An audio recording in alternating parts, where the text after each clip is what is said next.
घाटी येथे नुकत्याच वर्षभरापूर्वी super speciality विभाग मुख्यमंत्र्यांच्या उपस्थितीत सुरू करण्यात आला। या योजनेचा लाभ मराठवाड्यासह आजूबाजूच्या 12 ते 14 जिल्ह्यातील सर्वसामान्य गरीब रुग्णांना होत आहे। या सुपर स्पेशालिटी बिल्डिंगच्या खासगीकरणाचा घाट प्रशासनाने घातला आहे। मात्र यामुळे सर्वसामान्य नागरिकांची पिळवणूक होणार असून आर्थिक लुबाडणूक होणार असल्याच्या चर्चा ऐकाव्यास येत आहे। या खासगीकरणाला ॲडव्होकेट इक्बाल सिंग गिल तथा प्रवीण शिंदे यांनी विरोध दर्शविला आहे। बाकी ओटू कुठं नाही का?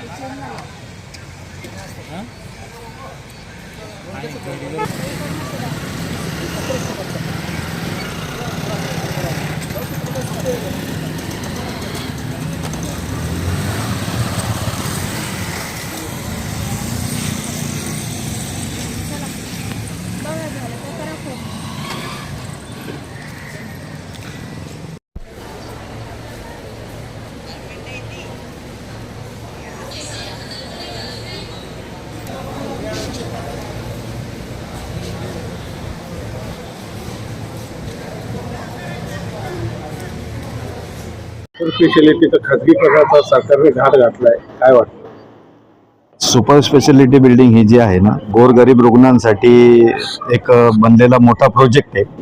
हा 150 कोटीचा प्रोजेक्ट आहे। केंद्र आणि महाराष्ट्र शासन या दोघांच्या निधीतून हे बनलेला हा मोठा प्रोजेक्ट आहे।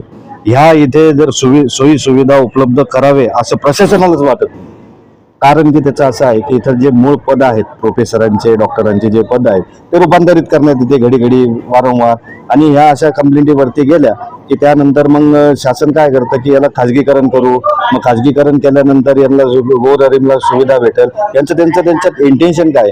जर गोरगरिबांना यांना सुविधा द्यायच्याच नसेल आणि खाजगीकरण केलं आणि गोरगरीब रुग्णांच्या खिशाला जर आर्थिक भुर्दंड बसायचं असेल तर मग हे गोरगरिबांसाठी रुग्णालय तर हे गोरगरिबांसाठीच राहून द्यावं, त्याचं खाजगीकरण करण्यात येऊ नये अशी आमची एक मागणी आहे। आपल्याला असं वाटतंय का खाजगीकरण झालं तर गोरगरिबांना जो सेवा देण्यात येतात त्याच्यावर त्याचा परिणाम होईल, उलटे दर्जेदार सुविधा मिळतील असं वाटत नाही का? 100% त्यांना गोरगरिबांना सुविधा भेटणारच नाही इथे। कारण की आता जसं हेगडेवाले आहे, सिग्मा आहे, MGM आहे, तिथं 10% 12% गरिबांसाठी बेड उपलब्ध राहतात, तसं इथं पण करतील। आणि गोरगरिबांना तेवढं 10-12% इथं एवढ्या मॉब मराठवाड्यातून येतो, 10-12% जर त्यांना सोडायचं म्हटलं तर ते सोडूच शकत नाही। आणि सगळ्यांना उपचार गरिबांना भेटेल अशी शाश्वती कोणीच देऊ शकत नाही। आपल्याला असं वाटतंय का खाजगीकरण म्हणजे याचं सरळ सरळ एखाद्याला दान देणं, दत्तक स्तोत्रासारखं याला कोणाच्या तरी जोडीत टाकणं असा हा प्रकार आहे? हा खूप मोठा डाव आहे शासनाचा, महाराष्ट्र शासनाचा। हे महाराष्ट्र शासन हे खाजगीकरण जे आहे ठेकेदार त्यांच्या घशात पूर्ण ही सुपर स्पेशालिटी बिल्डिंग टाकणे, याच्याबरोबर गरिबांसोबत डॉक्टर, कर्मचारी, चतुर्श्रेणी कर्मचारी यांच्यावर सुद्धा अन्याय होणार आहे। तर त्याच्यामुळं हे खाजगीकरण ताबडतोब थांबावं आणि यांची चर्चा जी आहे खाजगीकरणाची ती ताबडतोब नाही थांबवली मी 8-10 दिवसात तर तीव्र प्रकारचं आंदोलन आम्ही करणार आहोत। त्यांना त्याच्या सामोरे जावं लागेल। साहेब, मराठवाडाच नाही, मराठवाड्याच्या आसपास 14 जिल्ह्यातनं रुग्ण इथे येतात, त्याचा लाभ घेतात। या सर्व रुग्ण सेवेवर त्याचा परिणाम होणार आहे असं वाटतंय?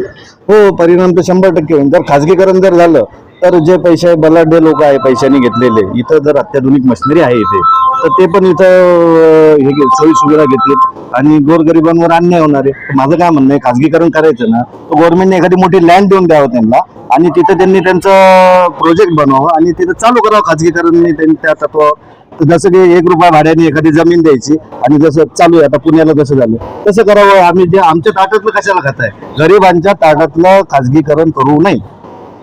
काय वाटतं? खाजगीकरण या ठिकाणी सुपर स्पेशालिटी गोरगरिबांसाठी बांधलेली आहे। या ठिकाणी मराठवाड्यातून आजूबाजूच्या जिल्ह्यातून गोरगरीब लोक येतात, त्यांना फायदा होतो।